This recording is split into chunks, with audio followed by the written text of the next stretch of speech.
Hello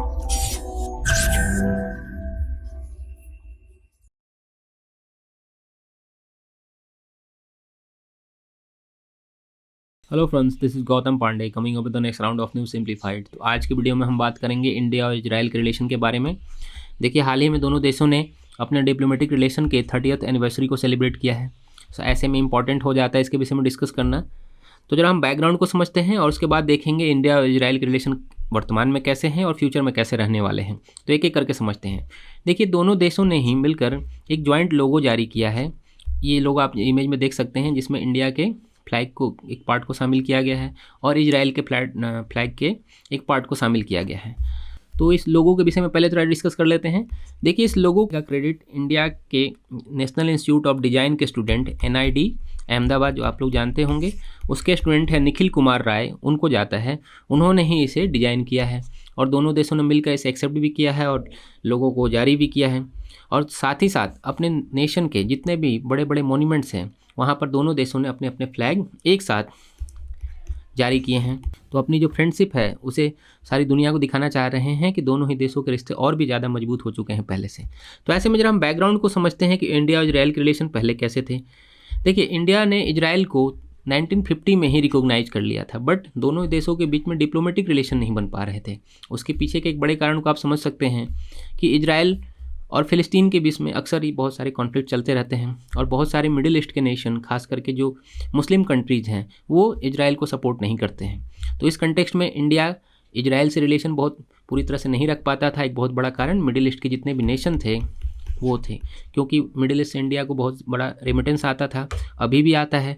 तो condition ऐसी थी कि कभी भी इंडिया खुलकर इजराइल के साथ रिलेशन नहीं रख पा रहा था। बट जनवरी 1992 में फाइनली इंडिया ने इजराइल के साथ डिप्लोमेटिक रिलेशन स्टार्ट किया और वहाँ पर अपने एम्बेसी वगैरह खोले और अपने अपने एम्बेसडर एक दूसरे के नेशन में अपॉइंट किए। तो 1992 से दोनों देशों के बीच में डिप्लोमेटिक रिलेशन स्टार्ट होता है। उसके पहले अगर आप कंडीशन को देखें तो उतने बड़े लेवल पर डिप्लोमेटिक रिलेशन देखने को नहीं मिलता था। अब बात करते हैं जरा कि कैसे स्टार्ट हुआ। देखिए, सबसे पहले अगर बात करें नेशनल हेड की बात करें तो 2003 में इजराइल के prime minister Ariel Sharon India visit पे आए थे। यहीं से दोनों देशों के बीच में रिलेशन फाइनली बहुत स्ट्रांगली स्टार्ट हुआ था। बट 2003 के बाद आप समझिए 2017 में, जुलाई 2017 में प्राइम मिनिस्टर मोदी पहले ऐसे प्राइम मिनिस्टर बने जो इजराइल के विजिट पर गए थे। और वहाँ के प्राइम मिनिस्टर जी ने ये कहा भी था कि एक दूसरे को रिलेशन बनाने में 70 ईयर्स लग गए। तो एक जोक सा पार्ट था। बट अगर आप बात करें तो प्राइम मिनिस्टर लेवल पे पहला visit prime minister Modi ji का था।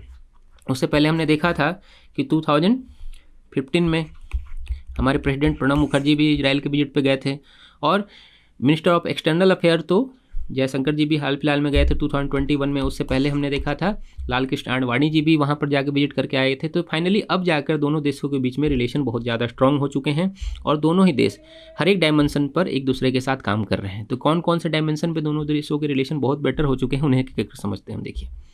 देखिए, इकोनॉमिक रिलेशन की बात करें तो 1992 में जैसा कि दोनों के बीच में डिप्लोमेटिक रिलेशन स्टार्ट हुआ, उसी टाइम से दोनों देशों ने एक दूसरे के साथ इकोनॉमिक रिलेशन भी स्टार्ट कर लिए। याद कीजिए, 1991 से पहले तो इंडिया का world wide relation, economic relation कुछ बड़ा था ही नहीं, क्योंकि इंडिया पूरी तरह से ग्लोबल नहीं हो पाया था।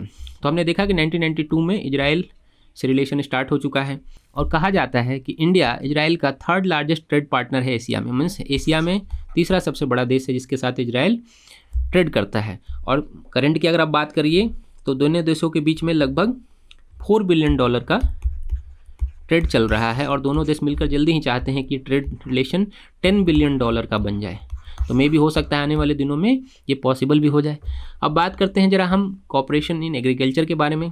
देखिए, हमेशा ही आपने सुना होगा कि इजराइल एक छोटा सा देश है, वहाँ पर एग्रीकल्चर के लिए बहुत सारे नए नए इनोवेशन होते रहते हैं। ड्रिप इरीगेशन वगैरह आपने देखा होगा कि हमने इजराइल से ही सीखा।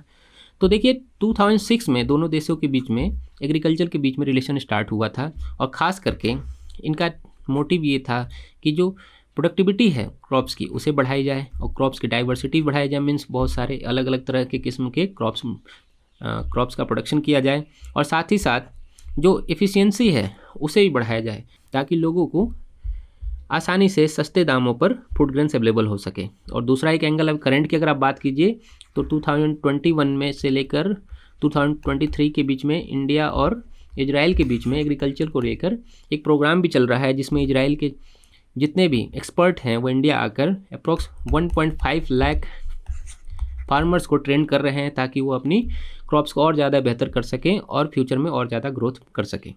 तो ये बात होगी एग्रीकल्चर की। अब जरा हम देखते हैं डिफेंस टाइप के बारे में।